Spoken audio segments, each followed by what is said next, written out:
Good afternoon, everyone. My name is Christine Anderson. I work for the Office of Children and Family Services as the Anti-Trafficking and Runaway and Homeless Youth Program Coordinator and in the Division of Youth Development and Partnerships for Success. In that role, I serve as the Program Coordinator for the Safe Harbor New York program, and that's what brings me here with all of you today on day 4, session 2 of our week-long Anti-Trafficking Summit.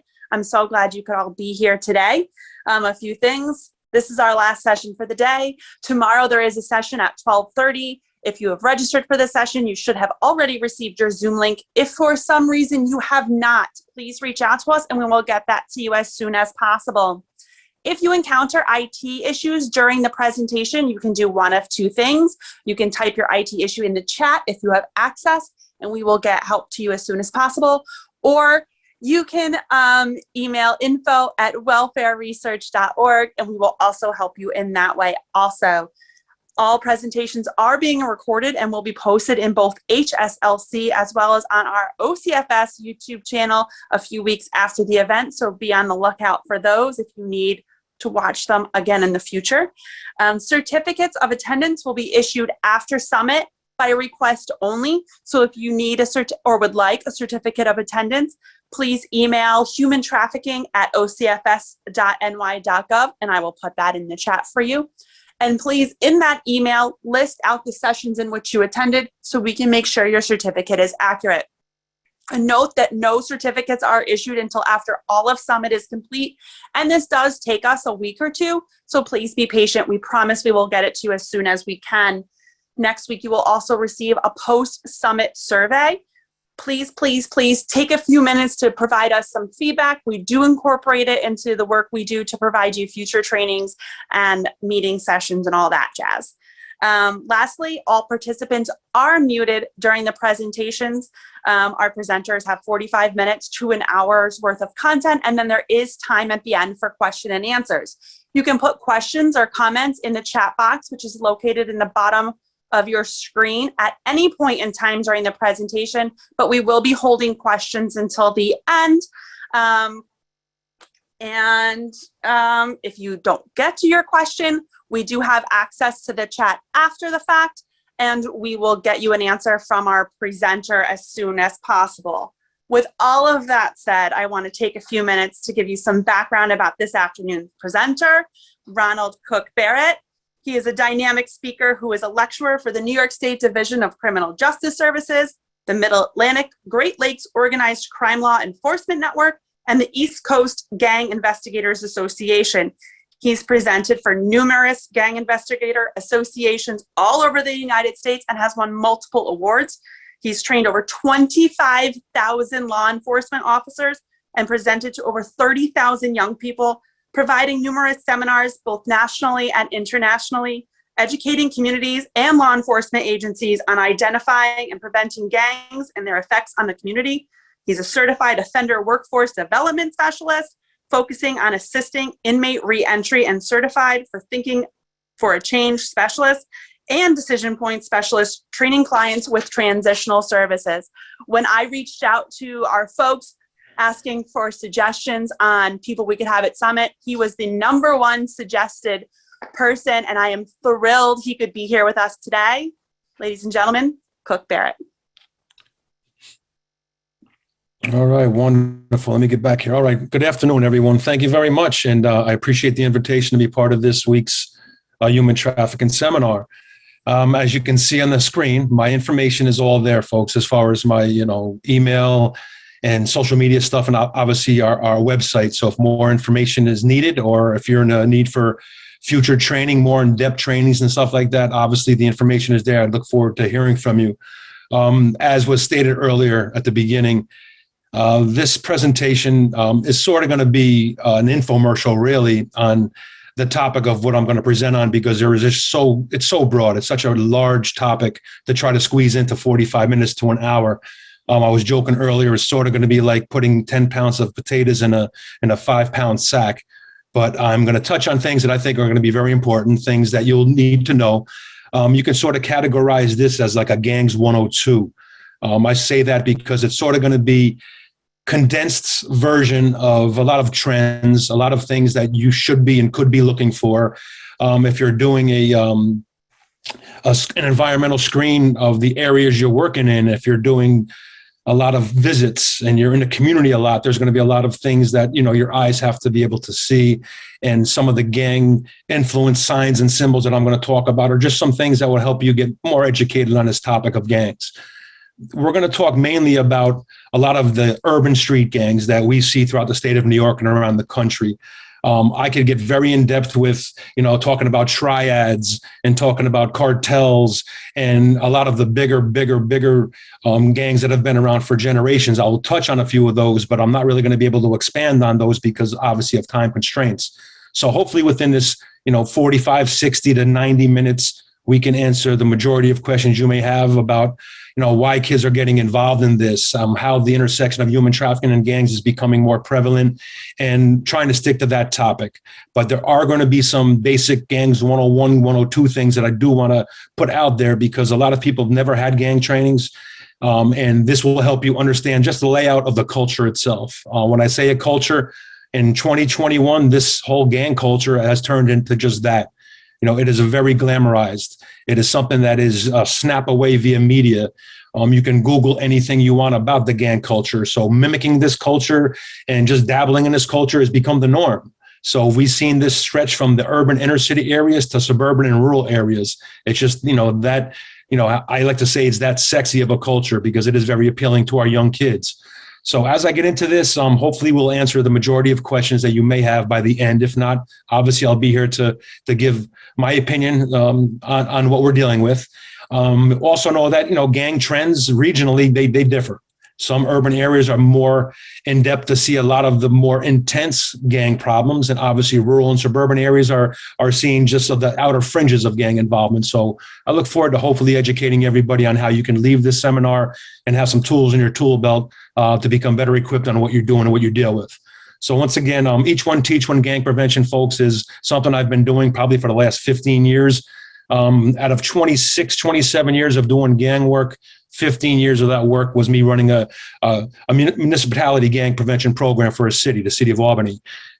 When I stopped doing that, it was a lot of consultant work and still do a lot of youth programming and hands-on work with gang kids as a consultant doing stuff nationally, like I said, and obviously regionally and locally. So like I said, thank you for having me, and I look forward to taking it to the next level with you. This next slide is just something to set the precedent of where we are today. As I spoke about earlier, it's becoming that much of a glamorized culture. The gang threats, folks, this is the Boston Globe. This was on the front of the Boston Globe. It's to a point today that law enforcement is sort of raising their eyebrows about this topic and wondering why, so many kids are trying to look into this lifestyle or even just getting involved in this lifestyle. But it is something that because of a lot of our social ills we're dealing with, everything feeds into this. I mean, the tentacles of the octopus are amazing, and you'll see that in the next couple of slides. But the poverty issues and just the broken families that we have. I'm going to show a slide about families and how important they are, and you will see the ripple effects of why we're seeing so many kids, girls and young boys getting drawn into this. So the gang threat will always be an issue, and all we can do is sort of keep a lid on a boiling pot when it comes to this stuff. This slide is the one I was just speaking about. To me, it's going to speak volumes about where we're going today. I mean, we know this. The most important unit in fighting crime is a family unit, not the police unit. And I categorize it as this: because we have broken families, we have broken communities. Because of the broken communities, gangs for generations have filled those voids. The voids that gangs filled are amazing when it comes to gang life. Think of the wants and needs of anybody in this world as far as a family member. The need for protection, the need for belonging, the need for respect. I mean, all of these things are given by the family. That protection and that belonging has always been something a nuclear family could provide for individuals. Unfortunately, in today's society, because of the broken families, that attention isn't there. That love isn't there. That need of belonging is just to a point where who can I join? Where can I go? Where can I get this acceptance? And as I said, gangs have always been their arms open. They're equal opportunity providers. If you can bring something to them and you're a resource to them, you are going to be welcome. So we're going to touch on a lot of this stuff, but please remember this right here. I know I'm preaching to the choir because of the work you do, but we really have to wrap our arms around how do we make families stronger? How can we get back to that the strengthening of the families, which will strengthen our communities. And hopefully with stronger communities, we'll see the more resistance of the peer pressure of kids wanting to get involved in the gang life. The mental health component is something that it's a daily issue. They've done studies, there's just studies upon studies about the mental health. How can I say this? Just how it all bleeds together. So my caseload, when I deal with individuals, I would say probably 60% of my caseload is suffering from some type of mental health condition. We have a lot of hurt people that are continuing to hurt people. So what we're doing is opening up our minds and saying at the youngest age possible, if somebody was a victim of domestic violence, witnessed domestic violence, or was a victim of some type of violence in the streets, that, we have to touch on that. We really have to do the triage when it comes to the mental health and the traumas in our communities. So with the gang life, they're seeing there's a correlation between mental health and gang membership. So we're constantly going to be trying to whittle that down, provide services, have wraparound services for individuals, and really be able to help them to give them the tools to navigate this. Factors real fast. This is sort of like the gangs 101. When you think of individuals and what is the draw, why would you be drawn to this lifestyle? What's out there with this? These are just a few. I could probably put up 7 slides just dealing with this right here. The main ones that I tell people to pay attention to, obviously we talked about the mental health issues, which is always on the forefront, but the academically challenged kids. I do a lot of work in the alternative settings in the schools. And we're seeing those schools and those settings become breeding grounds. It's basically where these gangs will definitely draw the most of their population from. When you have alternative schools and alternative settings in your communities, a lot of the kids who couldn't make it in mainstream education are funneled into this alternative setting. And they've already proven that they're not going to school to get the education. They're there to socialize. So a lot of these schools that are bringing these kids together and grouping these kids together, a lot of the conversation amongst these kids is gang life. Where are you from? Who are you representing? What gang are you with? So we have a lot of work to do with these two, tentacles, as I said earlier, of the academically challenged kids and the mental health issues. They're not correlating the end result of getting involved in gang involvement. They're seeing the front end of this. They're seeing the clout. They're seeing the lifestyle. They're seeing the quick money, the risk versus reward aspect. So what we have to do is do a lot of prevention work, early on. When I say early on, I love to touch kids as young as 7 and 8 years old, because 7 and 8 years old, they're sponges. They're open to information. If you can influence that young mind, by the time they reach 12 and 13, when peer pressure is number one right now, that hopefully they'll be equipped with the tools to resist the gangs and already be involved with positive groups. So a lot of work on the prevention end is very, very much needed with this stuff. The family makeup and problems over the years of working with these families, we've noticed a lot of generations, first generation, second generation, now into our third generation of family members that are all involved in gangs. As you're going to see as we go on, a lot of gangs are generational. There's a lot of families that have been involved in this type of a lifestyle for a while. So you are born into gangs. Mom and dad could be dabbling in this lifestyle. And when you are born, this is what you are shown. This is what you are seeing, and you become desensitized. It becomes your norm. As we know, it's an abnormal, lifestyle, but to them, it's the normal lifestyle. So that equates obviously with the trafficking and stuff too, because a lot of these kids are desensitized to some of the things we see as problematic. So the family makeup is very, very big, and we constantly work with these families. And back to the nuclear family and strengthening that family. Cultural influences have been around for a long time. The biggest trends we're seeing on cultural influences has been with our Mexican culture, has been with our cartels. And you'll see when I get to the cartel section on how these influences breed in what we're dealing with and how this enters into the whole same arena of gangs and trafficking. Victims of violence, I have individuals that have to walk 5-6 blocks to go to school. Some kids in the boroughs have to take trains, 2 or 3 different trains to get to the place of education. And on that journey, you're crossing through different neighborhoods. You're crossing through different dynamics of housing projects and just different people. And you're going to run across a subgroup, a power group, as we call them. And if you have to go through this area for 190 days, 200 days to get educated, folks, you have 2 choices. If you don't want to be victimized by these groups, you're either going to get your own group together to go against that group, or you're basically going to throw in the towel and say, maybe I'll join this power group for a sense of protection and belonging. So a lot of individuals are sick of being victimized.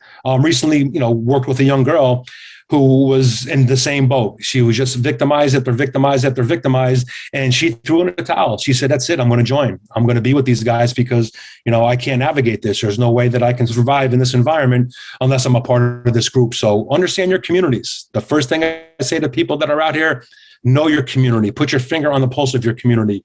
Know the areas you're in. Know where the gang problems are. That comes through a lot of conversation with the young adults and with your law enforcement agencies to find out what exists in your community. Are we a community of national gang presence, be it Bloods, Crips, Latin Kings, and groups like that? Or do we typically have what we call hybrid gangs? And hybrid gangs are non-traditional gangs, which I'll talk about, that have these names that are just localized to where you live. It could be after a park on an intersection in your area. It could be after a housing project in your area. And they come up with these non-traditional names that outside of your area really doesn't have much clout.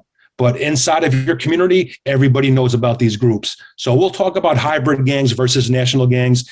And as a professional, it's your job to get out there and find out your community and what are the influences in your community. And it'll help you navigate this and do a lot of work with the gang members and the kids that you're working with when it comes to this stuff. And last but not least, the exposure to media. I sort of like to joke about this, but folks, I'm of the generation of getting off the couch and going to change the channel. A lot of people now have the remotes in their hands and everything else, but the exposure to media with what we have on the televisions and on the radios and with internet and everything else is astronomical for these kids. Gang life is right on Front Street.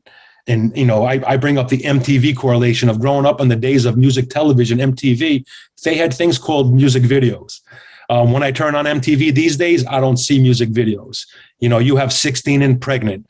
You have Beyond Scared Straight, then Beyond Scared Straight comes on after that.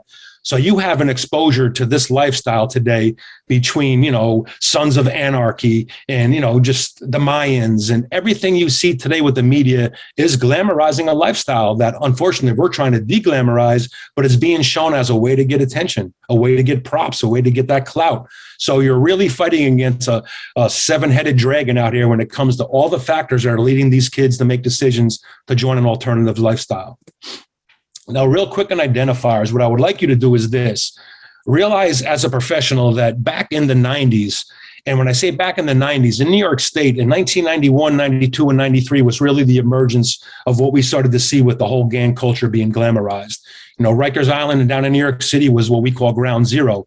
In Rikers Island in 1992 and 1993, there was a war between two power groups. The one power group, which was the first emergence, was the Latin Kings. The Latin Kings started in 1986 in a facility called Collins Correctional Facility out by Buffalo, New York. And when they started the Almighty Latin King and Queen Nation, that grew. And Rikers Island was a place where there were many Latin kings at the time, and they were in control of that facility. They controlled commissary. They controlled the phone banks. They were the power group. And in 1992 into 93, we saw the emergence of the Bloods on the East Coast. I'll talk about the Bloods when we get up to the topic, but they created what they call the United Blood Nation, and that happened in 1993. The United Blood Nation was just getting African-American inmates together to sort of go against, to get the power, to get the numbers in Rikers Island against the Latin Kings and groups like Nietas and Dominicans Don't Play and Trinitarios, a lot of these groups that were already present in Rikers Island. And after 1993, what happened was the UBN, the United Blood Nation, sort of became the power group. That bled into the communities and bled all over the state. So what we started seeing is kids out there that were now showing gang identifiers that before we really didn't see much of. Those gang identifiers back in the early 90s were the bandanas, as you can see in the photo there around the wrist. They were worn around the head, they were put around the wrist, around the ankle, or hanging out the pocket. Everybody knew driving in an area just by visually looking at gang members, because they were like poster boys of their colors, that you knew which gangs were in your community. Since the emergence of RICO cases, and when I say RICO cases, I'm talking about federal RICO cases, they were first brought up and first in our society to go against huge groups like the mafia. They were made to get the Gambino crime family and sort of dismantle the mafia. They took down 57 individuals under one RICO statute. They now apply this to our streets. They now apply this to our street level gangs. That changed a lot of dynamics. Now a lot of the gang kids have sort of gone below the radar. When I say below the radar, real gangsters move in silence. It's just a saying we've been dealing with in the streets for ages. Real gangsters know that they got to move in silence because all eyes are on them, be it wearing colors or being on social media and stuff like that. There's a lot of investigations that take place right there by seeing a lot of visuals. So because of that, we've seen a lot of the identifiers that used to be on Front Street sort of be suppressed. So please, as a professional, do me a favor. When you leave this training, don't get in your car and start driving back home, or you're going to the market later and you see a kid with a red hat, a red shirt and red pants and red shoes and say, oh my God, I just did a gang training. He must be a blood member. It doesn't work like that, folks. What you have to do as a professional is sort of use this as a combination lock. I have a few things up there we're going to go over today. Start putting these pieces together. When you see these pieces put together, you might have 2 or 3 of these things that really stand out. Then it might have you say to yourself, you know what, this is triggering something where this individual on my caseload is definitely involved in the gang because they're showing a propensity of doing some of these things that we're going to talk about. As you can see on there, we have body markings. Body markings are very, very big. Now, even in gang trafficking, you have girls that are being trafficked that have certain body markings that are put on their bodies so people know when they go to region to region who they belong to or where they are. Same thing with the body markings of gangs. When you see individuals with certain things I'm going to show you, it sort of should get that antenna and that red light on that. Wait a minute, we have somebody involved in this, and we're seeing body markings that are consistent with national gangs or local gangs. So that's one piece you should be cognizant of. Hand signs are very big. I'm with juveniles every day, and if anybody else who knows, when you work with juveniles, watch when they meet and greet each other. Juveniles have a tendency to do a stacking handshake that takes at least 15, 20 seconds to get their little handshake done. That's called a stack. That's their little secret society handshake that amongst their group, they learn this stuff. So pay attention to the hand signs. And the Department of Corrections, nonverbal communication with the hands is the norm. So hand signs are a very big part of this culture. Obviously, graffiti, folks, if I can really stamp something today, that is their newspaper. Graffiti is the newspaper of the street. So just like the Daily News and the New York Post and the New York Times, folks, there's graffiti on these walls and on these buildings and on the sidewalks and everywhere in our communities is telling you who's present in your community, who the power groups are. That is used for intimidation. It's also used for recruitment. So we tell people, use the 3 R's. Now, when I say the 3 R's is basic, recognize it, record it, and remove it.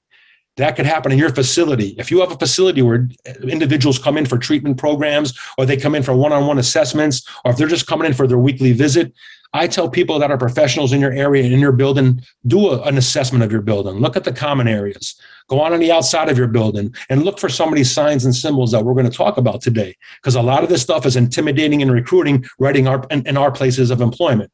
So understanding your area, doing that whole environmental scan of your area, and being able to do an assessment of are there gang identifiers in and around our building will take a lot of the air out of the balloon for clients that are coming in there, because we have some clients that cannot go to program. And we're saying to ourselves, why aren't they showing up every Wednesday night at such and such of a program? And then we find out because it's an enemy territory, or it's because an opposing gang is there and they know they're known from being in another part of town and they just can't take place in that. So there's a lot of dynamics involved in this. The symbology we're going to talk about, I will show you some symbols that are very, very popular today amongst gangs that you should know of, because you'll see them in graffiti. You'll see kids do them with their hands, and you'll see them in baseball caps and shirts and everything else, which we'll see as we get further into the training. And obviously codes and music. Codes, folks, work like this.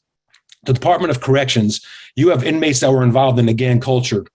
When they were talking to each other, and they were talking about, gang stuff, and they were talking about business involved in their gangs, correctional officers were always present. They didn't want the correctional officers understanding what they were talking about. So a lot of this stuff was made to be coded. They would send letters, or kites as they would call them. And when you opened up this letter, you'd see a lot of symbology and gibberish numbers, and people were like, it makes no sense. Well, to the average person, it's not supposed to make sense. To individuals involved in this culture, they knew how to decipher this stuff and decipher these codes. So we'll talk about that a little bit. And obviously nicknames, we all had nicknames. Nicknames on the streets today, even with the young ladies I work with and the young men I work with, when they have nicknames, I'm sort of intrigued on why are they calling you Gats? We have a kid, they call him Gats. Gats is an acronym for a gun. So we know that nickname correlates with the street life, and it helps us understand this individual's involvement outside of our professional interaction with this kid. So just understand that nicknames are very, very big, and it's good to know the pedigree of a lot of people that you're dealing with. In the music scene, we'll talk about the glamorization of this because, like I said earlier, it's on Front Street. It's right there. It's in the music today. The reference to gangs is a daily thing. These kids know what artists are involved in what gang. And like I said, it's very tough to deglamorize something that they're seeing as as something that's making them money and making them, get that clout that they're seeing out here on these streets. So as a professional, please put these things together. Just don't judge them on one of these things. Put them together and you'll know how deep an individual is involved in the gang culture just by putting these pieces together. Real quick on the history as far as signs and symbols, which will help you understand what I mean when I show you some photographs coming up soon. Just a quick Midwest history here. In Chicago in the late 60s, early 70s, they had two umbrella groups. These two umbrella groups were known as the Folk Nation and the People Nation. Now, the Folk Nation and the People Nation is sort of like the American League and the National League, if you're a sports fan, if that helps. Or how about this, Democrats and Republicans? What you have is two groups where a lot of these gangs fall under one of these nations. As you can see, the principles that are being put up right there. On the left, you have something called love, sacrifice, respect, honor, and obedience. There are 5 principles that the People Nation believe in. Now, the People Nation use a 5-pointed star because each point of that star represents what you see below that: love, sacrifice, respect, honor, and obedience. On the right-hand side, you have a 6-pointed star. That's a Star of David. Nothing to do with the Jewish religion. One of their founders was David Barksdale. They know him as King David. When King David Barksdale died, they always wanted to remember and show love to King David, so they adopted a Star of David. Each point of that star represents what you see below it: knowledge, wisdom, understanding, life, love, and loyalty. Everything a family, a positive group should give you, that's their beliefs right there. So certain gangs will fall under these nations. Gangster Disciples, Crips, groups like that, you'll see them always talking and referring to 6s. You'll hear Latin Kings and Bloods even talk about popping 5s, running 5s. They're talking about 5 principles and what they believe in this whole people versus folk. It's become a nationwide epidemic where before it was centralized just to Chicago. The Midwest, down south, you'd see a lot of folk and People Nation gangs. Now in New York City, you go to Brooklyn, you got Gangster Disciples, you got a lot of Folk Nation gang members. And we really never saw that in the 90s and early 2000s, but now it's becoming more. And people say, why? Well, a lot of it is because it is now being put out through the media, through the music, through the Chicago drill music. So people are now becoming more cognizant of these power groups that are in different locations. They adopt them, they bring them to their areas. So we have a lot of networking when it comes to these gangs. So if you see a 6-pointed Star of David on somebody's arm in a tattoo or in graffiti, it's not the Hanukkah boys getting pissed off at you. Okay, understand that they know that 6-pointed star is very big. How does it come and play with kids? Well, you'll have individuals, young adults, that will walk into a room with another group of young adults, and you might hear somebody say, 5s high and 6s die. And you're sitting here saying, well, wait a minute. As soon as he said that, a confrontation ensued.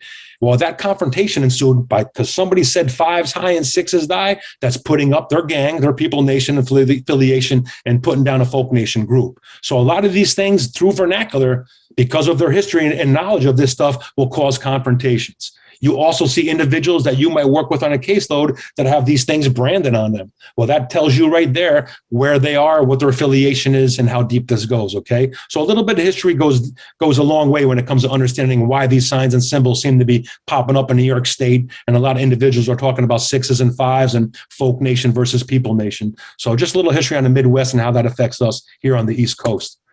How it is used on the streets. This was a homicide scene. Obviously people put up memorials after homicides. Well, what you have here is you have a blood member who was killed. And what they did the next day is they put a 5-pointed star down with the graffiti, and they put a candle on each point. And we know what those points mean.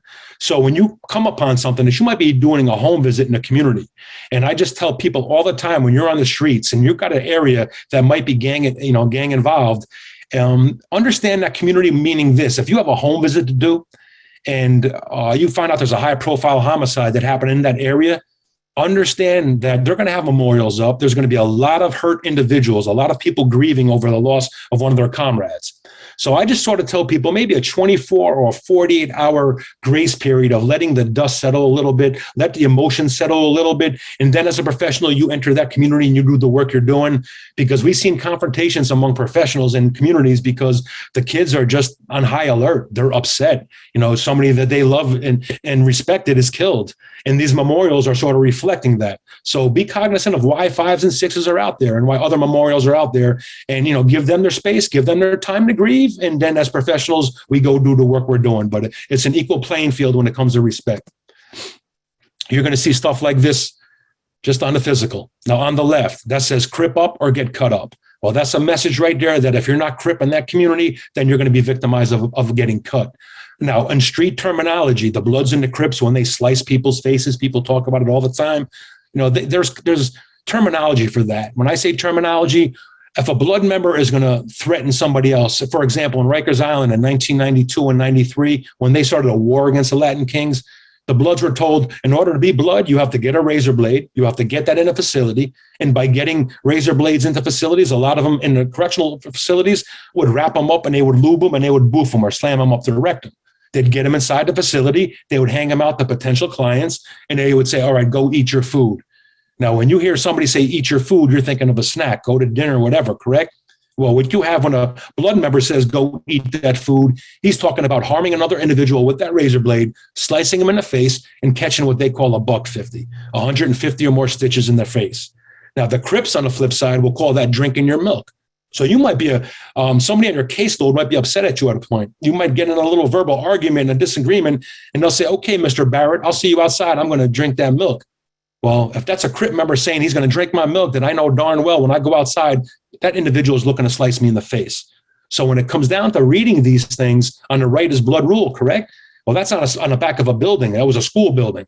It tells me that the Bloods are the power group. The Bloods right there are recruiting and they're intimidating right there. So I got to be cognizant of what's going on in that community. Graffiti is the first signs you will see. Typical mailbox, and on the right is going into steps of an apartment complex. On the left, you can see that 6-pointed star on that mailbox. It says Folk Nation F the Ops. Now, by saying F the Ops, which is OPPS, the Ops are the opposition. The Ops are the other gangs. So they're telling them what the Folk Nation thinks about anybody who's not Folk Nation. On the right-hand side of those pillars you see the number 6 for the 6 principles they believe in, and you see that 6-pointed star also.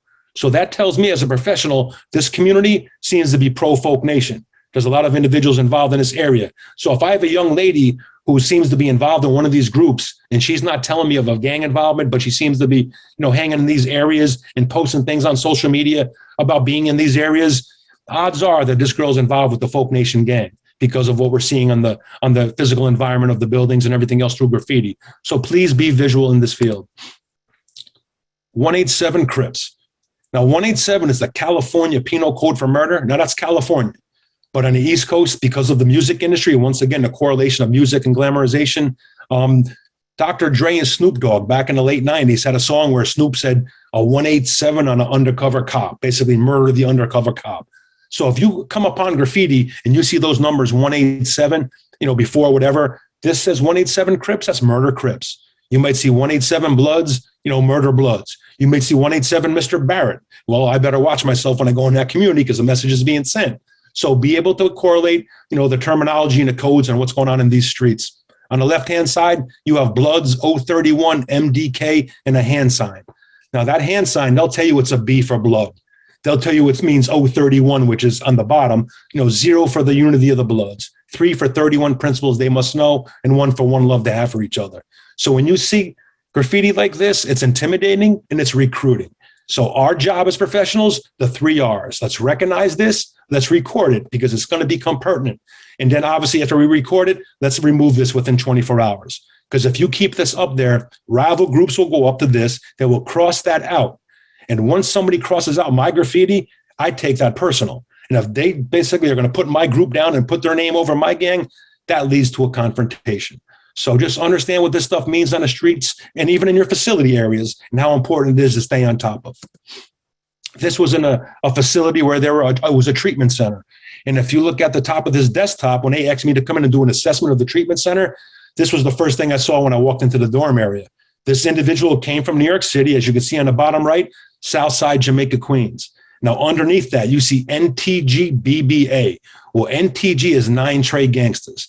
9 Trey Gangsters is 1993, Rikers Island, one of the first blood sets that popped under the umbrella of the United Blood Nation. Next to that, BBA stands for Billy Badass. They call each other Billies. So by having all these things and putting all this stuff out, the kids involved in this culture, they know what this means. So this will intimidate. This will also help this individual recruit, because individuals will walk up to him and say, are you really blood? And he can say, yeah, I'm 9 Trey. And once they find out he's involved in his culture, now here comes the whole glamorization, and here comes the recruitment process. So you look at book bags, look at backpacks, look at desktops, look at their housing areas where they're staying. Anything, if you're on a home visit, look for acronyms that are sort of raising that umbrella. And you're saying to yourself, well, why am I seeing this? 9 shots, 3 Glocks, 9 Trey. So, and if you don't know, folks, the biggest thing, sort of like we're doing today, is networking. Have those individuals in your community, be it law enforcement, be it probation, be it whoever. If somebody is briefed and they're very briefed on a gang culture, and you're starting to see graffiti that you think might be gang graffiti, please contact the authorities, send them a picture and say, could you help me decipher this? I put my information on the beginning because I do this daily. So feel free to email me and say, Cook, I saw this picture in my community. Can you tell me if this is just a tagging artist or if this is gang graffiti? Because you're going to see a lot of graffiti that has nothing to do with gangs. It's just taggers who have a competition on who can get their acronym up in as many places as they can, on top of a building, on a train as it goes by. They're just looking for that clout through a graffiti culture called tagging. But when it comes to gang graffiti, you'll see signs, symbols, and words that pigeonhole it right to gang activity. And that's the stuff that we want to target. Back to the visual scene. This was in Haverstraw, New York. And in Haverstraw, New York, when I was there doing an assessment, this individual, only thing he had that was an identifier for me to look at was what you're seeing right here. Now, if you look at that, it just looks like shoelaces are tied with a red shoelace. Well, being in the gang culture, that right there is a Roman numeral. That Roman numeral is the number 14. In the Mexican gang culture, the 2 biggest groups we have in California that have really started this trend are the Northerners and the Southerners, as they call themselves, the Norteños and the Sureños. You have the Mexican Mafia, which are basically the Sureños, down in the Southern California area. And you have the Norteños, which are north of Bakersfield in California. And they go by the 14th letter of the alphabet. What is that letter? The letter N. So when you use the number 14, they correlate it to the alphabet. They know it's the 14th letter. It's the letter N for Norteño. So this individual can intimidate and recruit just by a basic sneaker pattern. So as professionals, please be visual from head to toe. And is there any type of identifier on my client that I'm dealing with, or the people that we're seeing in the community? But it could be as subtle as just a shoelace pattern. Something more blatant. Now the Bloods. Now, as you can see on that hat, there's a 5-pointed star. We went over the 5s. Now, the Bloods, that word blood, folks, breaks down to brotherly love overriding our depression, or brotherly love overriding our destruction. Popping 5s, as they would say. So what they do is they got money over bitches because, to put it as basic as possible, that's the beliefs that the Bloods have. It's all about making money. And that's where trafficking, as you're going to see, it comes into play. And by having that MOB, that money over bitches jacket with the red star on his hat, 2 pieces you put together right there and say, obviously, he's showing a propensity of being blood because he has 2 identifiers that are on him right there. So visuals are priceless in his culture. Then you have body markings. A young man was 14 years old who took a hanger. He applied that hanger to a stovetop, put that hot hanger on his arm to brand the C. Now, that C is for Crip. Now, his family is Crips. What happened with him is he's a young boy who wants to show his affiliation because of family involvement, and he brands himself with that C. Now, part of my program is tattoo removal, and I cannot remove a brand. It's just almost impossible. Ink, we can fade out, and we can do what we have to do. But this individual right here is putting that C on his arm, and that could be very detrimental in the future, because if incarceration and criminal behavior happens to be in his future, rival gangs will see that, and right there, you're on Front Street. That means you're either going to get put in protective custody to protect yourself, or some individuals find out that they're not the power group in the facility they're in, so they set trip. They just flip over to the gang that is the power group. So once again, be cognizant of a lot of body markings that are correlating right to the street left that they're living. We talked about GATS earlier. Well, there's GATS on the hand, and there's a 6-pointed star of David. On the right, you have a girl's name, and you have 2 6-pointed stars. Well, this individual got pulled over by the police who sent me this picture. And when the police officer asked me if this was gang involved, I sort of smiled a bit. And I said, well, what did this individual tell you it meant? He said, well, Cookie told me he's part of the Masons. It was a Freemason symbol. And I just sort of smirked because, it didn't faze me that he would say that, because that's usually what you get. But it has nothing to do with the Freemasons. That's a 6-pointed star, David, showing that correlation to the folk nation. So body markings will put it right on Front Street of what you're dealing with. A young Caucasian girl that I had an opportunity to deal with who had the 9 Trey and the 3 dots. Now, as you can see, that nine tray is nine tray gangster. That's Rikers Island, 93 blood set. This girl met an individual online who happened to be a blood member. Through social media interaction, ended up meeting in a physical, ended up dating, ended up getting involved in this culture. And once she should be trusted and could be trusted in this lifestyle, they asked her if she wanted to be a Ruby, if she wanted to be a Drop, if she wanted to be Blood. And obviously what they did was they marked her. So you have that 9-3 right there for 9 tray, and you got those 3 circles. Now, real quick on those 3 circles, with the Bloods, with the United Blood Nation, they call each other dogs. Now, dogs, excuse my French, but dogs is doing only gangster shit. That's just making that money. So that dog paw is what they want to put as far as a symbol. So when you see those 3 circles of a dog paw and you correlate that with everything else that you're seeing in a gang culture, folks, it speaks volumes, because you're not going to get those 3 burns, those 3 circles, those 3 paw marks if you're not affiliated with the gang. Now, in the Hispanic culture, they have something called Mi Vida Loca, my crazy life. And a lot of Mexican gang members and Hispanic gang members will put those 3 circles just to basically show you about Mi Vida Loca, my crazy life. So once again, don't judge the book by the cover. What you want to do is put pieces together. Is the correlation of this gang marking with an African-American, with a Caucasian, with an Asian, with an Hispanic individual, and how does that play within that culture? So what you have here is a 9 tray and a dog paw showing affiliation to Blood on a young female who was basically pawned around, and we'll talk about that later on. ETGC, 8 tray gangster crip. It's a crip set. Now, there's many crip sets, just like Bloods have many sets. This group happens to be called 8 tray gangsters. So what he does is 8 tray gangster crip on a hand, and on the shoulder blade, you can see the 8 tray with the crosshairs for the gun. So once again, we document this as much as we can. It lets us understand the pedigree of the individuals. You know, if I have had young ladies that were on the run that would send me pictures via their Facebook pages and Snapchats of their boyfriends and the people they met and they were involved with. And then when I looked at these things, I would say right off the top, wait a minute, he's a rolling 60 crip. He has a rolling 60 tat, or he happens to be MS-13. I see La Mara Salvatrucha tat. So understanding what you're seeing is just the first part of saying, okay, how deep are we involved with this individual in these gangs that we're working with? Amal Dere. Well, Amal Dere, love of the kings, used by Latin kings and queens. What you're seeing here is a hand sign. That hand sign in American Sign Language, it means love. That's I love you, just throwing up the love sign. That was adopted in 86 by the Latin kings and queens to show themselves loves. They will meet each other, they will pound their chest twice, and they will say, Amor Dere, and they will show up that crown. So when you see it on a tattoo, they'll tell you everything that you don't think it means. Just have the understanding that the Latin kings, it's a universal sign of respect and greetings with each other, and is also used in tattoos and everything else that you will see. MS-13. This young girl was 14 years old when I took these pictures. To show you how serious this culture is and how deep this gets, I was called to the facility because she said she wanted to leave the gang. The staff member called me up and said, Mr. Barrett, I have a young girl who wants to get out of the gang. Can you come and do an assessment and talk with her? When I first met her, I looked at her and she was, like I said, a young, impressionable mind. And I said to her, are you in a gang? And she looked at me and she said, are you a cop? And I know I fit that profile. And I said, no, ma'am, I'm not a law enforcement officer. I run a gang prevention program. My job is to sort of get you before the police get you, because my options are a lot better than law enforcement these days when it comes to gang involvement. So she said, what do you want to know? I said, well, why do you want to see me? She said, because I want to leave my gang. And I said, well, what gang are you in? And she pulled her shirt down and showed me the M and the S. She was from Long Island. And I said, Mara Salvatrucha. And she said, yes. I said, how long are you with MS? She goes, I've been with him for 3 years. So I said, well, that takes you back to 11 years old. I go, when did you get your tats? She goes, when I was 11 years old.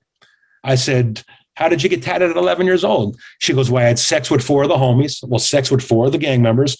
And they tatted me that night. And it was like a job interview. It was blatant. That's it. You know, she's like, next question. And I sort of looked at her and I shook my head and I said, well, why do you want to talk with me? Why do you want to get out of the gang? And she said, well, Mr. Barrett, I'm sick of going from group home to foster home to group home. They have me doing things that I don't want to do. And I just don't like this no more. And I sort of looked at her again and I said, well, why do you want to talk to me? She goes, well, I already told you, I don't want to do this lifestyle no more. This is something I want to change and I want to get away from this. And the third time I said to her, well, why do you want to talk to me? She put her head down and she said, well, they have a green light on my head, which means there's a murder hit on her. There's a shoot on sight out there, an SOS. They want me killed because I owe them over $1,500 that I burnt them on a drug deal. And I said, okay, now we're getting to the bottom of this. I worked with this young lady for 18 months. And as we get later into the presentation, I'll show you what she's doing today. This is a no-brainer. Why do gangs exist? We're going to talk about the crossover into white-collar crimes in a second, but this has always been the biggest ploy, folks. It's a risk versus reward. It's dealing drugs, getting a high risk, but you're also getting a high reward. Well, today, unfortunately, in New York State, because of bail reform laws, this is literally a low risk. They know the rewards are outdoing the risk, because a lot of individuals, unfortunately, today are getting caught with firearms. And 24 hours later, they're right back on our streets. So we have a lot of issues when it comes to bail reform and violence and gangs and individuals that are getting caught up out here in this lifestyle, but are also a revolving door and getting put right back into our streets. So we have a lot of work to do with that. But once again, gangs have always been about the lucrative drug market. And the more money you can control, the more weapons you can possess, the more powerful you become as a group. And gangs have been like that for ages. It's never going to change. Our young ladies. I try to be politically correct with this when I do my trainings, but I want you to understand this. My caseload with young women has exploded in 5-6 years. And when I say exploded, just a lot of agencies, a lot of parents, a lot of schools will call me and say, can you come talk to these girls or this girl because of gang involvement? And I've come to realize, folks, that it is what it is. It's that sense of protection. It's that sense of belonging, and it's respect. It's that clout that all these kids want. But my girls, unfortunately, are more violent than my males. So just please understand that we have strictly girl gangs. We have girls that are, the top of the food chain, the leaders of these groups. And the girls will gravitate towards this lifestyle just like the males will. So just understand, don't sit there and look at a girl and say, oh, there's no way she could be involved in this gang because, it's a male-dominated society. Unfortunately, things have changed. They're more under the radar. They're doing a lot of the work, a lot of the transporting of drugs, just doing a lot of the things that you would think is a male-dominated type of a hierarchy in these gangs. We're seeing a lot more females involved in this culture, and that's why we're here, today to talk about this and what direction we're going. On the right, you're going to see a Latin queen. Notice the hand sign is the Amor Dere. We just spoke about that. That's that crown. That's how they salute each other. On the left, you got FLS, Freeport La Salvatrucha. Freeport, Long Island, MS-13 member, back to the 3 dots. Those 3 dots have nothing to do with the dog pull for the Bloods. Those 3 dots right there are specific Mi Vida Loca, My Crazy Life. So start peeling the layers of the onion, get to the middle of it before you put an assumption or an assessment saying this individual is involved with a certain type of a gang and what gang that could be. So as you can see, the females and the males, tattoos, it's the same lifestyle. Super gangs, real quick. With the super gangs, they are sort of the top of the food chain. When I say top of the food chain, I'm going to show you this slide right here. These groups here have been around for generations. They're international gangs these days. These groups have spread across the world as far as being in Europe, South America. I mean, it's just everywhere. These are the groups that everybody knows are top of that food chain. If you get in the Department of Corrections, you start to see a lot of these big players, these powerful groups, these super gangs that are there. My job, and hopefully the job of everybody that's viewing this, is sort of catch individuals on the bottom of the food chain that are just dabbling in this lifestyle before they get recruited into this. Because 90% of the time, once you're recruiting into these big gangs, these super gangs, it becomes a lifestyle. You chose criminal behavior as your lifestyle. You rolled the dice and said, well, this is what I am. I'm going to be there for life, because leaving these groups is very difficult these days. So groups like Serenos and Norteños, 18th Street, Nietas, MS-13, Bloods, Crips, Latin Kings, white supremacist groups, OMGs, outlaw motorcycle gangs, all these groups have a propensity to get involved with human trafficking because they are spread everywhere, from California to Maine. So if individuals are caught up with these gangs and they know you can be somebody who's lucrative when it comes to sex trafficking, you have blood members that'll grab somebody from the Bronx, and next thing you know, that girl ends up in Phoenix, Arizona. And there's connections in Phoenix, Arizona with these super gangs where this individual is put right to work and she's got to walk the track.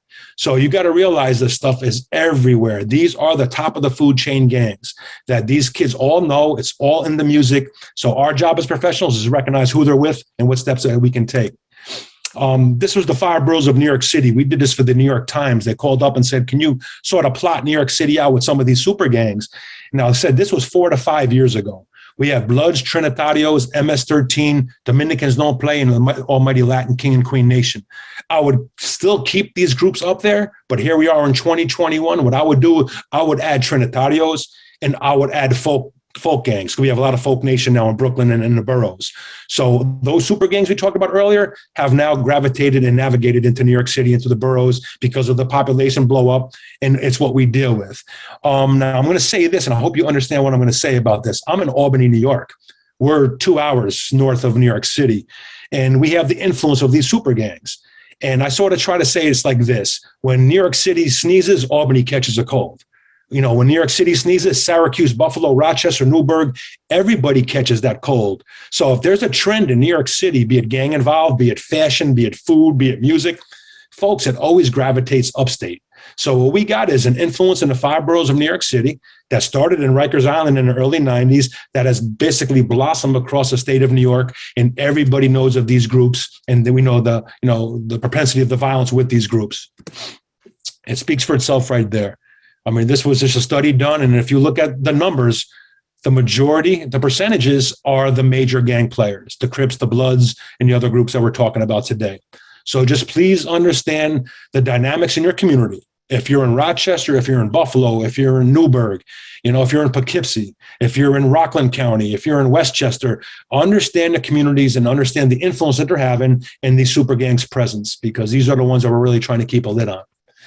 The reason why is because of what we just talked about. They have moved now. They have moved not only from those drug dealing crimes of standing on a corner and marketing drugs to getting into white collar crimes, to getting to some crimes where skimming devices that they'll put in a gas station. So when you go to put $25 in your tank and you put your credit card in, they're skimming everything from your credit card that they can use against you. Same thing with devices that they'll have that'll get a magnetic strip. They'll walk by you on the streets, and they can literally magnetically grab your information from a credit card that's not protected. So it's something to a point now where human trafficking, it was only a matter of time. Yes, we know about cartels, and we know about Asian triads that have, snakeheads that are bringing bodies into the States and using them to get the money. It's been like that for generations. Now the street level gangs, to see them dabbling in trafficking, it sort of upsets me, because we see they're taking it to the next level. So gang recruiting for trafficking. How does this cross? Where's the intersection? Well, think of pimping. If you ever did any type of a conference and anybody ever talked about the pimping lifestyle, this is sort of the same correlation, except with gangs, you have a lot of what we call guerrilla pimps, a lot of force and coercion, and a lot of violence that you are holding over the heads of these individuals because they're scared. So they will scare you and say, listen, you're with us. This is what you're going to do, or else. And a lot of these individuals don't want to deal with the or else because of the violence that's entailed. Fraud is very, very big. The business cards for modeling and music careers. I've had girls come up to me and say, Cook, I got this card from so-and-so. He wants me to give him a call because he does modeling. And when I see the card and see the individual, I shake my head and say, no, there's no modeling here.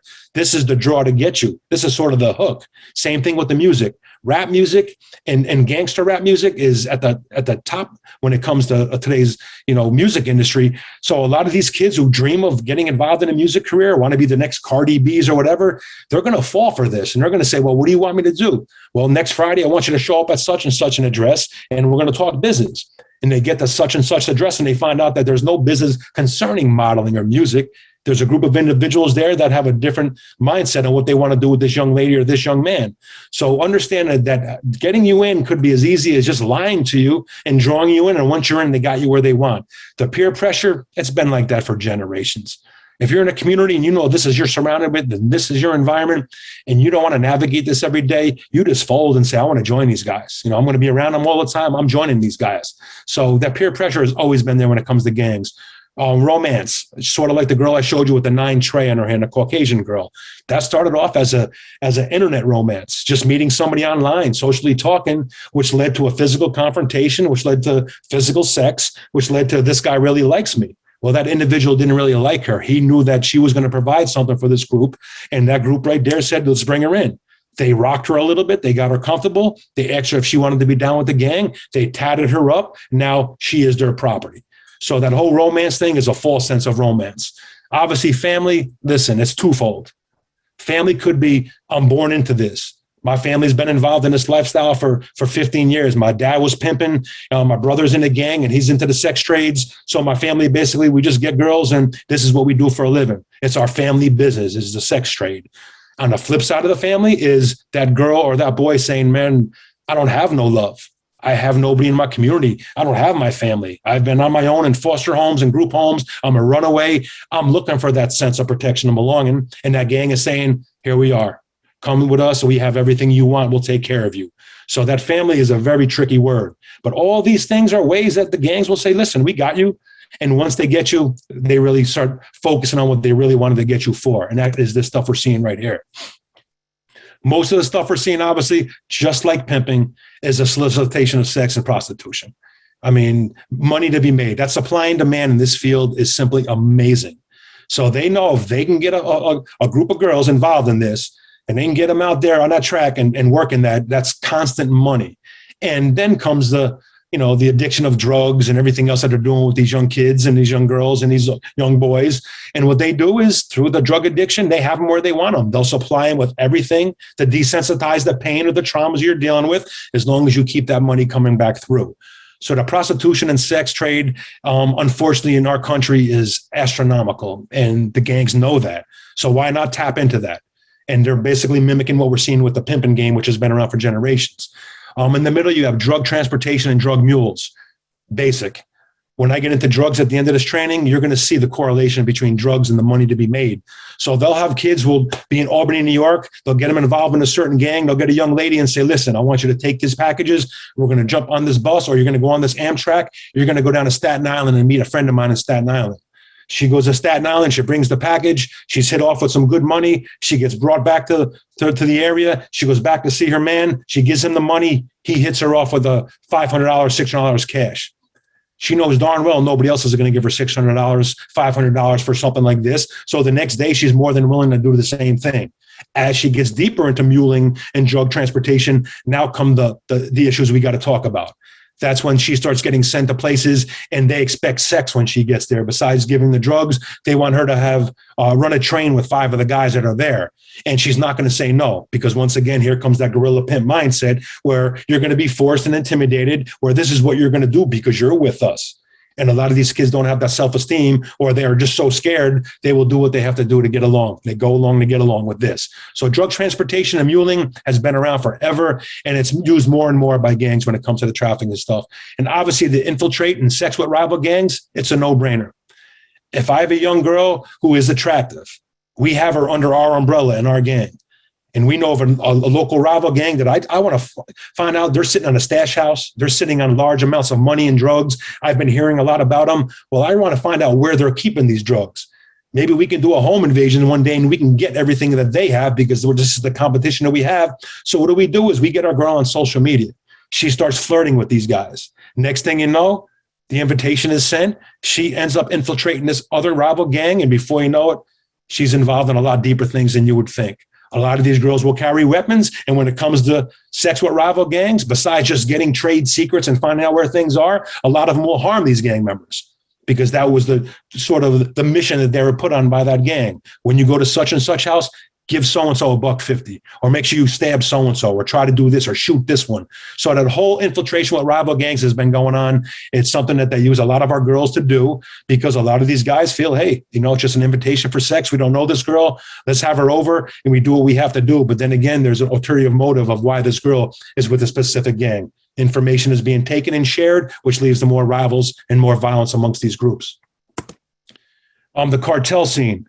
What you got on the cartel scene, guys, is a map right here of some of the, Sinaloa cartel, the Gulf, the Juarez cartels, some of the cartels that have been around and how they plot throughout the United States. Now, if you look up in the Northeast where we're located, always been a heavy presence because of what we deal with when it comes to our ethnicities.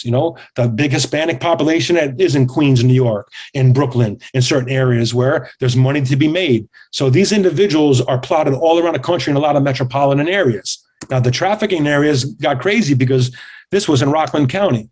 This is the Jalisco New Generation cartel symbol on the back of a truck that was driving through Rockland County. Just to show you how close this stuff is, that you're talking about a Mexican cartel that now has their tentacles out into Rockland, New York, and they're showing this in their vehicles, proud to show their connection to Jalisco New Generation Cartel, which is very big in traffic, and not only women, but drugs and everything else. So you're seeing this stuff right in our backyard from national gangs and international gangs that we never thought we would deal with. Here's the trafficking routes, and as you can see, very similar to drug routes. The drug routes coming out of South America and Colombia that hit the main interstates, the 95 North and the 87s and the I-90s, we are basically right on that hub.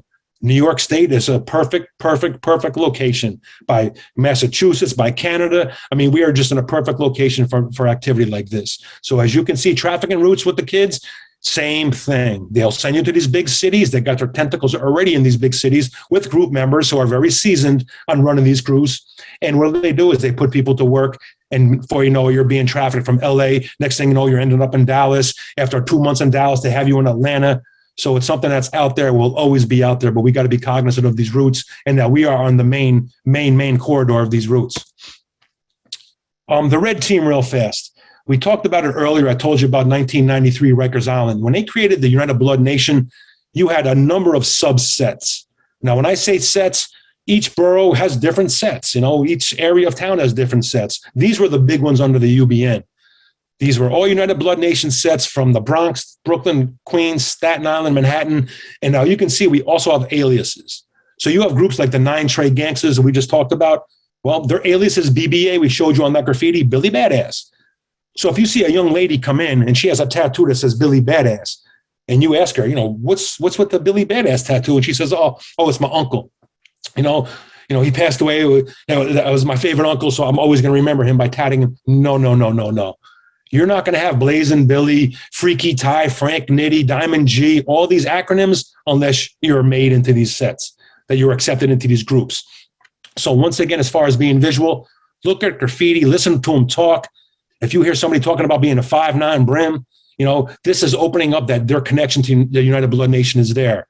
What happened with the Bloods, excuse me, was what happened in UBN was you had a leader named Omar Porter, you had OG Mac, and then you had another guy named OG Deadeye, Leonard McKenzie. They were two of the founders, the godfathers of these groups. One of them ended up moving on in a correctional facility. One was labeled as a snitch. And one, they said, is talking. And they said, if he's snitching, they sort of had an internal squabble and they sort of broke factions. And off of the UBN was created what you see here. You have the New York Blood Brim Army, NYBBA, and on the right-hand side, UGSN, Untouchable Guerrilla Stone Nation. Now, you can see AKAs. The Brims call each other hats. Some of the groups underneath the umbrella of being Brims, as you can see, are 5'9", which we just talked about, Mac Baller Brims, Lowrider Brims, it goes on and on and on. On the other side of the guerrillas, they call each other apes. You have Blackstone Guerrillas, Guerrilla Stone Gangsters. My reasoning for showing you is this.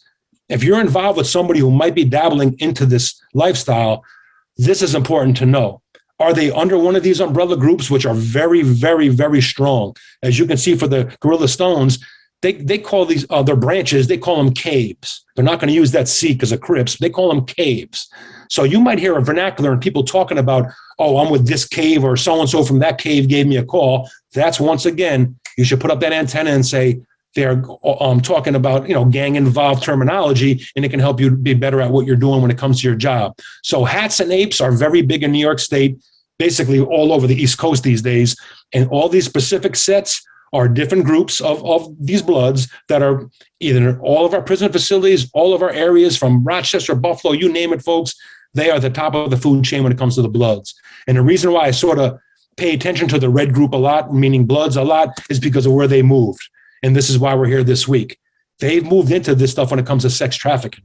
They decided to say, you know what, we're going to get these runaway girls. We're going to get kids that are from foster homes and group homes, and we're going to fish them into our net. And once they're into our net, we're going to put them out there and make this money.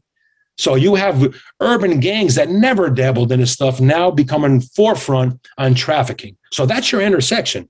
Money, supply and demand, and they can basically put fear into you that you will not say nothing to nobody about this. They will mark you and say, you're one of us. It's blood in, blood out. You want to leave this, it's going to be, repercussions from this. So this is why we're really focusing on our urban gangs in our state and gangs like the Bloods, because they've changed. They went where the money is. So we got to be cognizant of this. Some of the things we've dealt with in the last year. 9 alleged blood gang members are being accused of running a sex trafficking operation in the Bronx. So what you have is right in front of us, so we know what's going on. As it goes on and on and on, if the youngest victim was 17 years old, they do what they have to do. They're arrested and charged with sex trafficking, of child promoting prostitution. These are street level gangs who never dabbled in this. And now this is the way they're going. Same thing with the hotels and everything they're doing. They got connections. They're already on Rikers Island. They're already involved in groups. They can network. They can network with the streets. They know what to put out there and what to do, and they will do what they have to do when it comes to the gang involvement and comes to this stuff. This one here was starting with me, but it is what it is. The young kids. How do you get these young kids? Well, because of the pandemic, because of everybody being online these days with so many apps and stuff like that, they crossed over and they started doing stuff like this. They are now going on and trying to get these kids through games, and they will recruit them individuals to start the conversation. Once they start to online sex trafficking and talking about the sending me a picture of this and let's do that, these kids, a lot of these kids are intrigued. And before you know it, they start the vernacular and it leads deeper into the quicksand of what you're dealing with this stuff. So we got to start paying attention and educating our young kids. That's where the awareness and the prevention work is very, very important. We did this for the Vice channel. I do a lot of stuff with Vice channel. They called up and they said, why do we have so many quote unquote non-traditional names for gangs in Brooklyn, the Bronx, and Queens, and even upstate? We're seeing non-traditional names that aren't Blood or not Crip. And we had to explain to them about the hybrid gangs and how this is the biggest explosion we're seeing because of a lot of the RICO cases. A lot of the federal cases dismantled a lot of these big groups, and there's really no accountability anymore. You're not answering to, a Blood member who you had to answer to when he was on the streets because he's doing 15 to 20 years now. His group has been dismantled. So now you come up with a hybrid group, you literally take over that area, and it's just cowboys and Indians. And that's why we're seeing the violence sort of, escalate in our areas, because now it's one for one. And these guys are just going at it like cowboys and Indians because there's no accountability. So they broke down and started this hybrid scene. Examples of hybrid groups. Now they change through areas. You have names like Young Gunners, YGs. You have Rundown. You have 250, 50 Gang, Trey Block, Bully Gang. These are groups that in your area, you might say, oh, yeah, they're in the Brownsville section of Brooklyn, the Van Dyke projects. That's where this group is from. Well, yes, they're very powerful in that area, in that project area, in that housing development. Outside of that area, not many people heard of that group. Maybe in Rikers Island, because of the New York City population, a few kids, oh, yeah, I know who he is. He's from Brooklyn. He's from so-and-so. But once he gets sent upstate and you go up to the Department of Corrections, now all of a sudden you're up with the super gangs, the big leagues.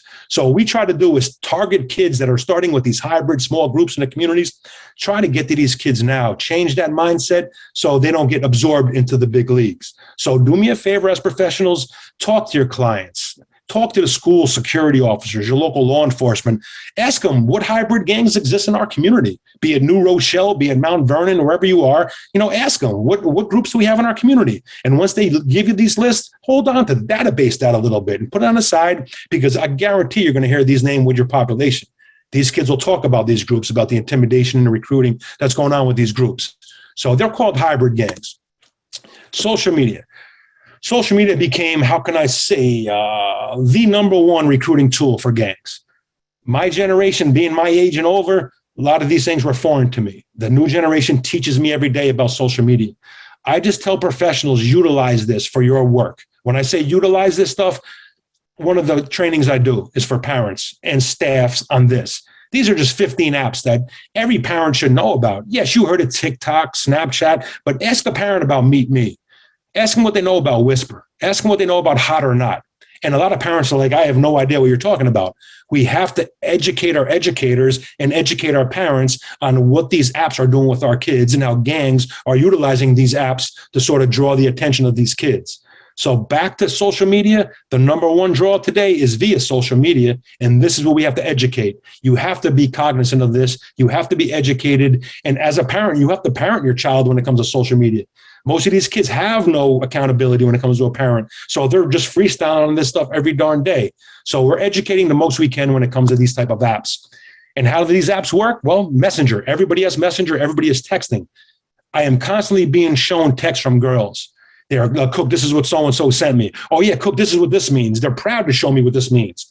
These are things that we have to educate parents on. When they start seeing emojis of certain things that are becoming consistent on phones and messages, a lot of these things are used by traffickers. That rose for money and dollars is used daily. That Caucasian victim is a white female, they'll throw that white bunny up there to let the person on the other end know that I'm sending a white girl your way. Everything you see here, from nudity area, traveling for service, using a plane, from the oral sex to the umbrella with the drops, from the 6'9" sex act to the high heel prostitute, obviously the vagina self-explanatory, the under 18. Parents have no idea why they're seeing these things in text. A lot of kids get these things, and we've had a lot of arrests where I was showing phones of individuals that's all they were texting, were subliminal emojis to other people, and those other people understood this culture and why these emojis were being sent. So back to the education piece. Oside Crips arrested, same thing. Charged with racketeering and a prostitute. This is gangs, folks. So once again, these are major gangs that are grabbing. It was 30 female minors that they were involved in, grabbing them. And how do they recruit? Social media. So we got to be cognizant of social media. Step one, real quick on this, having a basic knowledge of the web. I mean, everybody knows about what we call search engines, right? Everybody will say Bing, we have Google. As a professional, do me a favor. I'm going to throw a few of them out here in front of you. If you can sort of write these down, just look into these a little bit, because these search engines are the ones that I use when I know there's a high profile case that I'm dealing with, or an individual might be AWOL, or we have a runaway somewhere, and I'm trying to find out if this individual is online or if anybody's talking about this individual. One of the search engines I use is called Social Mention. What I will do in Social Mention is this. I will type in a word. So for example, I put in @gang-prevention. @gang-prevention is just my Twitter handle. Well, I want to see if anybody's talking about me on Twitter. So I hit Social Mention, I put my name in, and when I hit, search, what comes up? Well, that was a Toronto police officer who I did trainings for, and he was talking about me and promoting me as far as what I was doing with the gang prevention up in Toronto.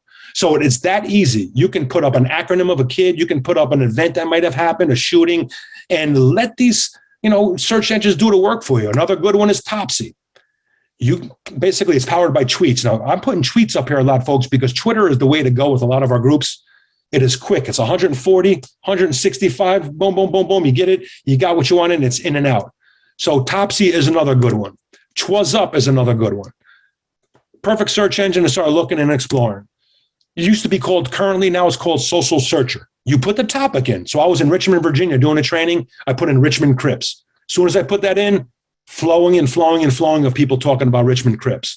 I put in Treetop Pyru, which is a blood set. As soon as I put in Treetop Pyru, anybody who's talking about Treetop Pyru, Social Searcher is going to bring that up. And now, as a professional, what I do is I weed and seed who's from my area, who's not from my area, who am I looking to look into, who am I not looking at, and it opens up a whole Pandora's box on the gang culture. It's all by using social media search engines. Another good one is 48ers. As you can see, it searches Twitter, Facebook, Google, Buzz, Dig, Delicious, and it filters those networks. So trending topics go up on top, So what you got to do is you got to be able to work with these things and understand why they're there. Another great one is Bushaka. Put in the word, let it do the word, and Bushaka, what it does is it categorizes them by numbers of likes, and that's what these kids live for. Who gets the clout is who gets the most likes. So once they start doing this type of stuff, Bushaka will do a lot of work for you. So search engines to help you look at your caseload and people you're dealing with in your community. Who's talking is another good one. Search engines, guys. Why we say this? Because look, every gang is utilizing the social media forms. I mean, every platform are used. I showed you a few platforms back on that one slide. Folks are using everything to get out there and to promote. Here's just some quick Facebook stuff. Asian boys, as you can see. Gangster Disciple Nation, Insane Vice Lords, Latin Kings, Crips, Mob Pyru. We can go on forever. You name the gang, there's Facebook pages for these kids to communicate, talk, get intrigued, get glamorized, get caught up in the web. So this is what it's all about. Individuals on my caseload, it could be on your caseload, right? Now we have a young girl who's showing me these pictures from this guy. Well, this guy's involved with some stuff outside in the streets. Well, when you see the large amount of monies, once again, the radar goes on. All of a sudden, that antenna goes up, and I say, I got to start paying more attention to this individual that this girl is hanging with, because obviously it's a lucrative operation, whatever they're doing. Is it drug sales? Is it prostitution? Is it trafficking outside of something else? So once again, it opens up a whole new world, free information that's on the web. Gang colors real quick. We're in a home stretch right here because I want to leave time for a Q&A. Gang colors, guys, back in the day used to be the bandanas, as I spoke about when we first started. Now we're seeing a lot of individuals go underground. One of the best ways to go underground is just by wearing basic beads. But those beads are going to be color-coded. You're going to see red and black, blue and white, black and gold, whatever the gang colors are, they correlate. So we started seeing these a lot. What we do when we have programming, and what I do when I have programs, is if kids come in with gang identifiers, I tell them there's a zero tolerance. And they say, what do you mean? I said, I don't want to see those. We're here to do a group on mental health today, or we're here to do an anger management group. I do not want to see gang beads hanging out of your shirt. And they'll say, well, they're not gang beads. And I'll say, well, listen, they're going to be misconstrued as gang beads, and they're going to intimidate, and they're going to recruit. So you either take those off and give them to me, or you tuck them in. And these kids understand why I mean tuck them in. So these things will be on Front Street, and they're serving a purpose to intimidate and recruit. Then they went to things like this, and they'll tell you it's a religious symbol. You can't tell me to get this off, Cook. And I'll say, why? Oh, because it's a religious symbol. And I'll say, well, I'm Roman Catholic. Are you too? And they'll say, oh, yeah, why? I'll say, well, let's say some novenas together. And they'll say, oh, what the hell's a novena? And I'll start laughing. Well, you don't wear rosary beads around your neck. They started marketing these in malls. They literally market these things. So individuals will wear these. And if you see clusters of the same colors with a group of kids or a group of young ladies or whatever, put the pieces together. There's a reason why these clusters are with this group. They're basically showing their colors, showing their strength by wearing these beads. The street drugs, which is part of the game of the trafficking that we deal with these kids are used for muling. Very lucrative, guys, very lucrative. What you have right here, they call it the fruity pebbles on the streets. That's a high THC marijuana these days, folks. The marijuana today has THC levels that are skyrocketing. This stuff goes for an average of $20 a gram. So when you talk about the $20 a gram and you're talking 28 grams in an ounce and you do the math, there's a lot of money to be made in marijuana. So we're seeing home invasions. We're seeing people trafficking large amounts, even though it's being legalized in the state of Massachusetts, legalized in New York State now, New Jersey. The underground market will always be there to outbid that market where it's legalized. So it's very, very big. You got vapes, 92.20% THC in these things that are now being marketed, being sold in an underground market, very lucrative trade. The wax. So what these kids do with the wax is it's close to $100 a gram. One hit of this, a little pin drop on top of a pin into a butane torch on a bowl, one hit keeps you high for the whole day. Big, big money being made off the drugs. Cannabinoids, everybody knows about K2 and spice. We test a lot of our individuals. Well, a lot of them weren't getting tested for spice and K2, basically an incense. And we're seeing this being transferred around and people selling this on the underground market when it comes to this stuff too. And a lot of kids are becoming addicted to this. A lot of girls I deal with that were involved in some sex crimes. This is the way that they desensitize and get rid of the traumas. It takes them away. They basically go borderline psychosis on a lot of this stuff. And a lot of them enjoy that because it takes them away from the pain that they're feeling. So the drug scene will always be big. Obviously, we know the number one since the last 6 years has been opiates and heroin. That's what it takes, guys, to OD. That's your heroin, that's your fentanyl, and that's your car fentanyl. And that's what it takes to OD. And a lot of this synthetic made stuff is now being put on the streets, and our kids don't have no idea of what they're dealing with when it comes to the drugs. Why we do this, why I'm here today is because of a lot of firsthand experience with these girls involved in trafficking. This was something that this girl, wrote to me on my Facebook page. And, it was something that was like wind beneath my wings to keep doing what I do. But it's also heartbreaking because the day I found this girl in this situation is something that traumatized me and I'll never forget. But kids are put in situations, folks, and they need intervention. And without intervention in this particular field of gangs, then we have kids that are just going to be victimized. So we really got to offer intervention for these kids. What happens at the end result and why we talk to these kids about this and why we're so proactive on this is what you see on the right-hand side was that girl I showed you earlier with MS on her chest. This young girl got discharged from the facility, and I told her that let me relocate her to a different area. And she said, no, I want to go home, which was Long Island. And I said, well, listen, I can't have you going back to Long Island. I need to keep you safe. And she said, well, I'm going to go out to the East End. I'm going to be out with my grandmother. I'm not going to be by Nassau County where I'm from, and nobody knows me. And I said, listen, there's only one way in and one way out on Long Island. I can't send you home. And she said, Cook, you can't tell me what to do. I'll be okay. And I said, well, do me a favor. When you get home, page me. Because back in the day, I had a pager. If you remember the pager days. She paged me and said she was home. And I said, well, do me a favor. Once a day, check in with me, okay? I didn't hear from her for 3 days. And on the third day, when that page came in, it wasn't her. It was the Suffolk County Sheriff Department. And when I called the Suffolk County Sheriff Department number, the sheriff said, are you Mr. Barrett? I said, yes. And I said, why? She said, well, we found your business card on a young lady's body on the side of the Long Island Expressway. Can you help us identify this girl? And I knew right away who it was.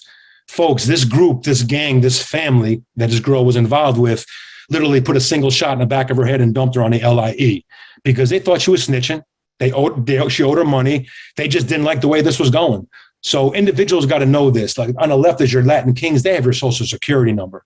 You have to know the importance of trying to separate yourself before you get too deep inside of these groups, because of the end result hasn't been very, very happy. This is what I call about with the guerrilla pimps. This is what I talk about when it comes to the violence. This is the $150. These are two young ladies. This is the end result of a confrontation of not doing what we told you to do, or we heard you were cooperating or you were talking to a rival, and then we'll give you that $150. So the violence involved in the gangs is the thing that sort of holds these kids victims. They're just scared of the end result because they see this stuff on the daily. What we'd like you to do and what we're trying to do is the wraparound services.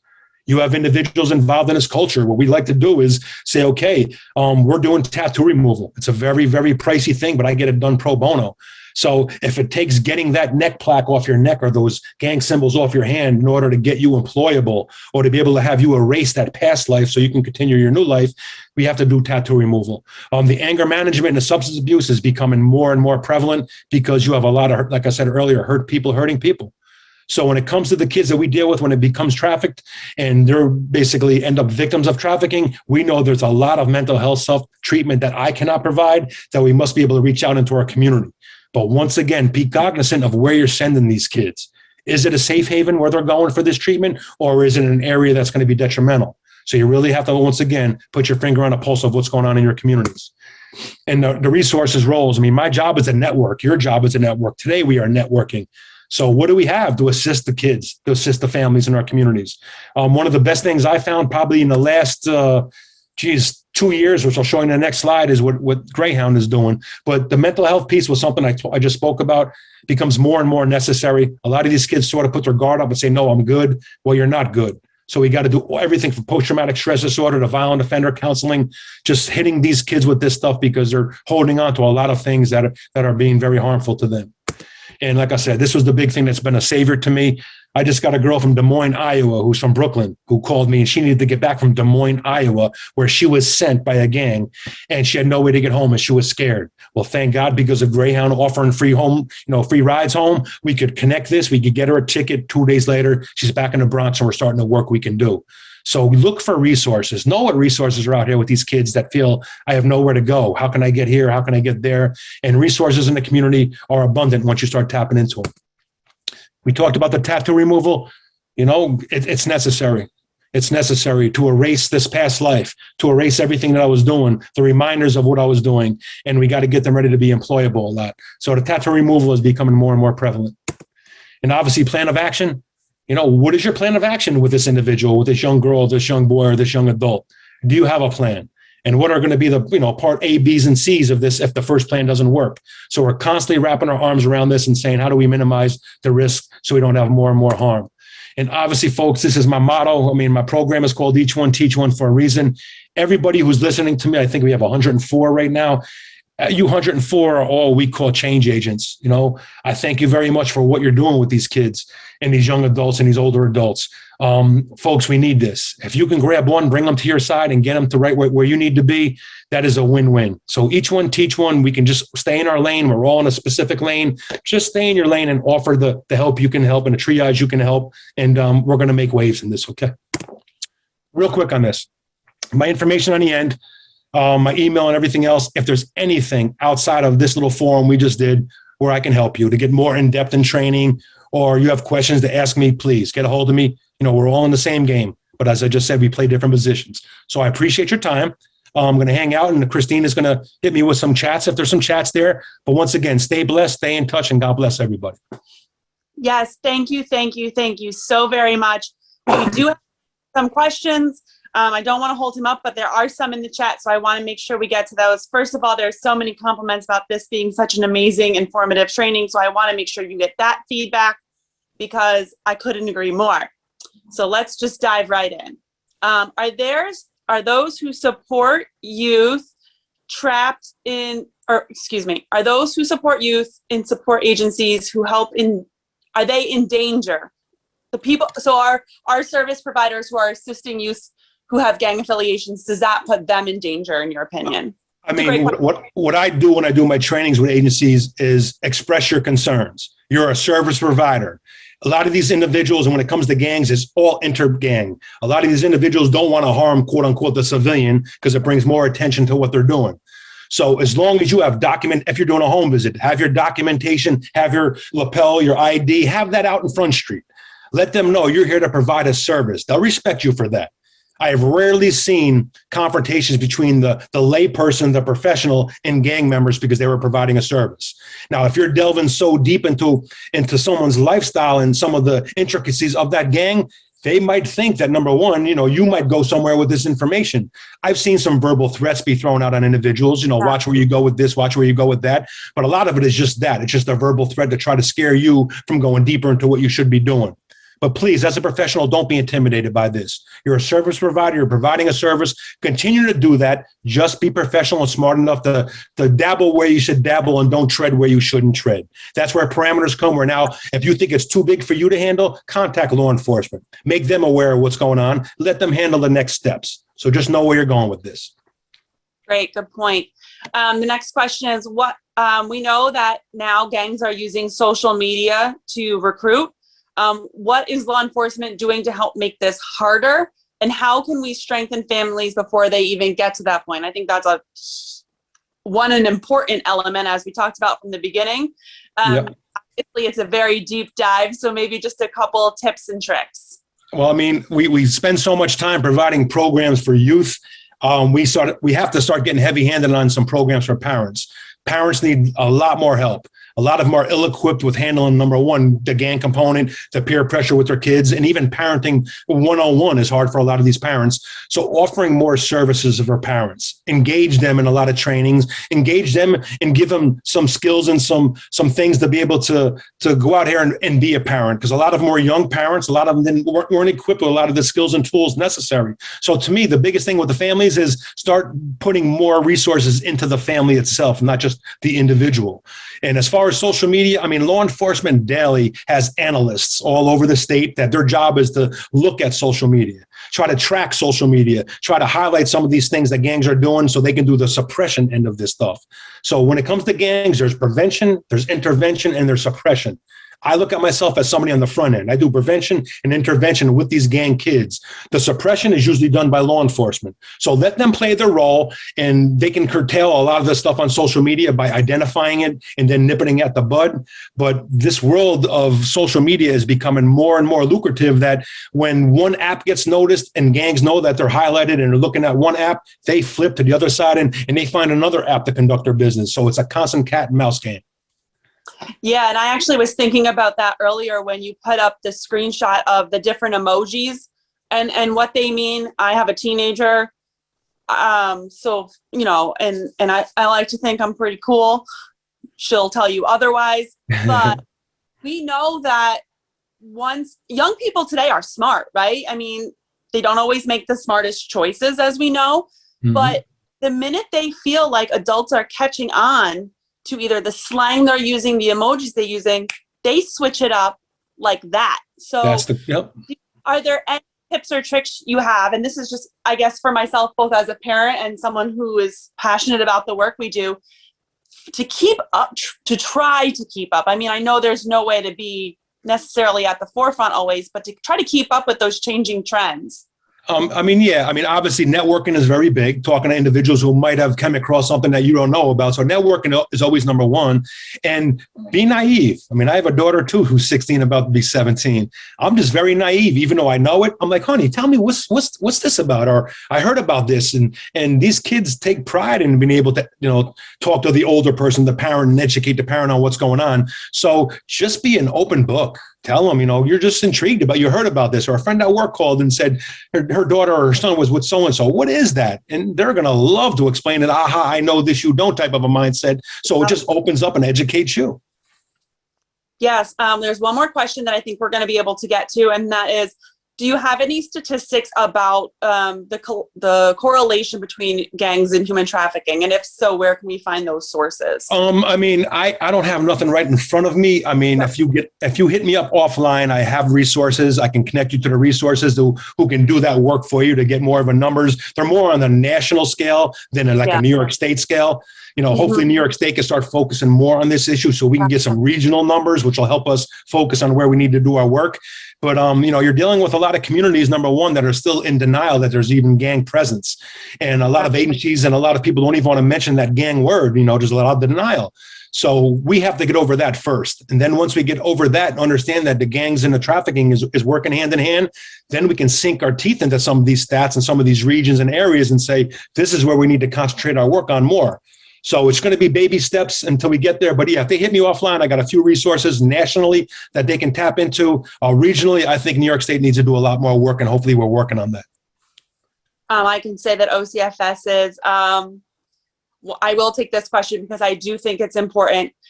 Do we have any information on gang presence in rural communities in upstate New York? And do you have any experience with that? I know that I have specifically heard in the last year about Syracuse being a big hub, specifically the Liverpool area, because in Carrier Circle, for those who are familiar, it is a literal circle of different hotels, inexpensive hotels, and it is right in the middle of the highway. So it's right off the interstate. It's ideal property, I guess you would say. So can you speak to that at all? Yeah, I mean, just to piggyback, I mean, I was just in Solvay, which is outside of Syracuse, and with gang issues. And when I went to Solvay, I sort of looked around and said, you know, what am I doing here? But that's where the tentacles have reached. So most urban areas in the state of New York, and when I say urban areas, the Buffaloes, the Rochesters, the Newburghs, the Syracuses, the Uticas, the Albanys, we've already been entrenched for the last 15, 20 years with gang presence. As far as the rural communities, because of law enforcement sort of tapping on the urban communities, a lot of gangs have said, listen, we need to get out of Dodge and go where these communities are sort of green and they really don't know about us. So now we're seeing the Saratogas, and we're seeing Glens Falls areas, and we're seeing the Solvays, and we're seeing these areas outside of Rochester, Newark, and stuff like that. We're starting to see a lot of these areas now with the presence of these groups, because what they did was they said it's lucrative to leave the city. Our drugs, we can triple the amount of money we're making in the rural areas than we do in the city areas. There's less competition in the rural areas. So yes, gang migration to these areas is a no-brainer. As we speak, this is happening. A lot of families are saying, you know what, we had enough of this area, let's move. I've seen a lot of relocation of gangs just because of the prison population that we have in the Department of Corrections. For example, up in Clinton County, or Clinton Correctional Facility, up that area, I've seen families move up to that area that were from the 5 boroughs of New York City, and their kids were put into those schools up in that area, in Beekman Town and places like that. And before you know it, that kid's walking around Beekman Town High School throwing up gang signs, and the kids are like, wow, what is this? And he says, yeah, I'm from the Bronx, blah, blah, blah, blah. My dad's incarcerated. We just moved here. And now that intrigue starts. And what happens is they start recruiting and mimicking it. And before you know it, you got rural areas that have, you know, big city name gangs because of relocation. That completely makes sense. And I think that's something I never would have considered that till now. So I want to extend our deepest gratitude to Cook today for sharing his time and wisdom with us. His contact information is in the chat, and I will forward it on with the survey coming out next week. Thank you so much, Cook. We were so glad you could be here with us today. I know I personally took away a lot, and I'm sure everyone else did too. There's so many amazing comments in the chat about how informative it was. If you have questions for Cook that we didn't get to, you can email me, I'll forward them on, or you can contact him himself on his website. I promise you he will get back to you. Have a great day, everyone, and I hope to see you tomorrow. Thank you again so very much. Thank you. Keep me in mind. I'd love to be able to help you in the future. I appreciate it. Us too. Take care. Bye-bye now.